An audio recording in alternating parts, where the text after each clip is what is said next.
बिस्मिल्लाहिर्रहमानिर्रहीम। अस्सलाम वालेकुम नाज़रीन, आप यूट्यूब चैनल देख रहे हैं। मैं इमरान खान हूँ। सबसे पहले जो ईरान की और इसराइल की सूरत हाल है उसके बारे में बताता हूँ। आज सुबह जब मैं आपसे ये वीडियो आप सुन रहे हैं तो आज जो सुबह थी, सुबह के वक्त ईरान ने इसराइल के ऊपर सबसे बड़ा अटैक किया है।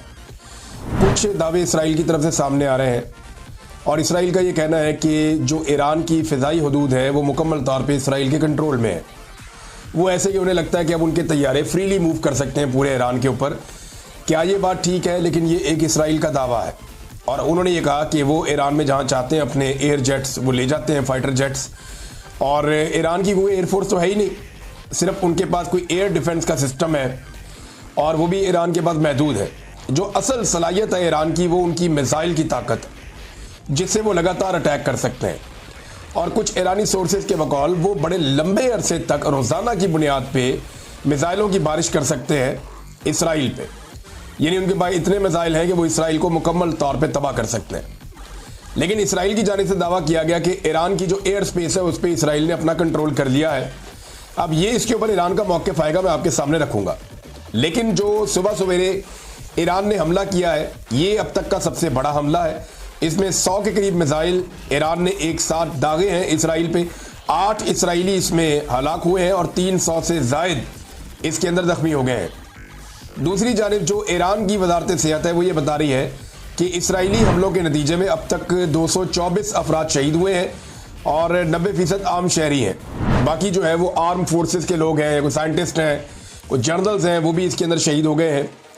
तो 224 अफराद ईरान की जानिब से शहीद हुए हैं, जबकि अब इसराइल का नुकसान भी हो रहा है। इसराइली जो है मुल्क छोड़ छोड़ के जा रहे हैं, मुल्क छोड़ छोड़ के भाग रहे हैं और बड़े अजीबोगरीब मनाजिर हमने देखे। इससे पहले जब जब इसराइल कोई लड़ाई लड़ता है और जैसे ही उसके शहरी जाकर अपनी हिफाजत के पेश नज़र यूरोपियन एयरपोर्ट्स पे उतरते हैं तो उनका इस्तकबाल किया जाता है। हमने ये मनाजिर एक मरतबा नहीं कई मरतबा देखे। जैसे ही इसराइली शहरी यूरोप में दाखिल होते हैं उनके एयरपोर्ट्स पे तो वो इसराइली झंडा लेकर जाते हैं तो उनका इस्तकबाल किया जाता है।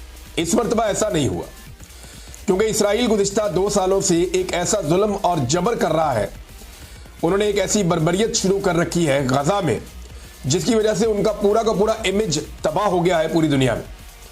अभी कुछ विजुअल मैंने देखे, फ्रांस के दारुल हुकूमत में जब एक फ़्लाइट उतरती है तो उसमें से निकलते हैं इसराइली पैसेंजर्स जो अपनी जान बचा कर आए हैं। वो जैसे ही वहाँ पे उतरे उन्होंने इसराइल के झंडे निकाले और नारे लगाना शुरू किए तो सामने जो शहरी मौजूद थे, जितने भी एयरपोर्ट पे लोग थे, उन्होंने उनके खिलाफ नारेबाजी शुरू कर दी। वो गर्मजोशी नहीं थी बल्कि एक सर्द मुहारी थी और इसराइली शहरियों के खिलाफ एक रिएक्शन था। इसराइल और इसराइल के शहरियों को ये समझना पड़ेगा कि जिस तरह के जंगी जनून में वो मुब्तला है उससे दुनिया में उनकी इज्जत में इजाफा नहीं हो रहा बल्कि दुनिया उनके खिलाफ होती चली जा रही है। और ये मनाजिर हमने देखे हैं, अभी हमने ये मनाजिर फ्रांस में देखे हैं, बाकी जगहों से भी आपको ऐसे मनाजिर नजर आएंगे। पूरी दुनिया में एहतजाज हुए हैं, बहुत बड़े बड़े एहतजाज हुए हैं गजा के लोगों के हक में। नीदरलैंड के अंदर एक बहुत बड़ा एहतजाज हुआ है, उसको देखने के बाद मैं हिल गया था कि पाकिस्तान में इतना बड़ा एहतजाज करने की इजाज़त पाकिस्तान की गवर्नमेंट ने नहीं दी जितने बड़े एहतजाज अमेरिका में, बरतानिया में, नीदरलैंड में, दुनिया के बहुत सारे और मुल्कों में हुए हैं। तो पाकिस्तान के अंदर तो इस वक्त जो हुकूमत है वो ऐसा लगता है कि इसराइल को शायद खुश रखना चाहती है। वो किसी को इसराइल के खिलाफ बात ही नहीं करने देते और किसी को फ़लस्तीनियों के हक़ में निकलने ही नहीं देते। जो निकलते हैं उन्हें वो मारते हैं। अगर कोई फ़लस्तीन का झंडा उठा ले तो वो उससे झंडा छीन लेते हैं। दूसरे ममालिक के जो खिलाड़ी हैं वो फ़लस्तीन के झंडे लेकर घूमते हैं, लेकिन पाकिस्तान के स्टेडियम के अंदर भी अगर कोई फ़लस्तीन का झंडा लेकर आ जाए तो उससे वो झंडा छीन लिया जाता है। अभी तक जो ईरान ने इसराइल को नुकसान पहुँचाया जिन एरियाज़ में, यहाँ पर मेरे पास सामने इसराइल का नक्शा मौजूद है और इसके जितने इंपॉर्टेंट एरियाज़ हैं वहाँ पे ईरान ने स्ट्राइक किया है। और अब तक की इत्तला के मुताबिक डिफरेंट लोग इसमें बड़ा अच्छा रिपोर्ट कर रहे हैं। रज़ी ताहिर साहब और उनकी टीम बहुत अच्छा रिपोर्ट कर रही है और वो इस मामले के साथ पूरी तरह से जुड़े हुए हैं। अब जो कामयाबियाँ ईरान को मिली है उनमें हीफा की आयल रिफाइनरी जो है वो जुज़वी तौर पर तबाह कर दी है।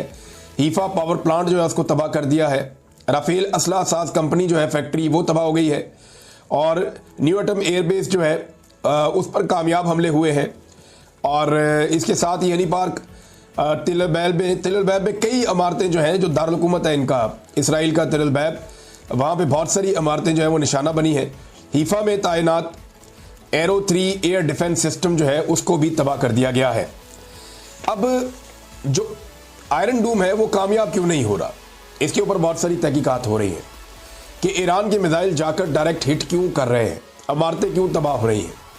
इसराइली शहरियों के दिमाग में ये डाला गया था कि आप नाकाबिले तस्खीर हैं, जो मर्जी हो जाए, आपके ऊपर तो कोई बम आ ही नहीं सकता। लेकिन अब आ रहे हैं।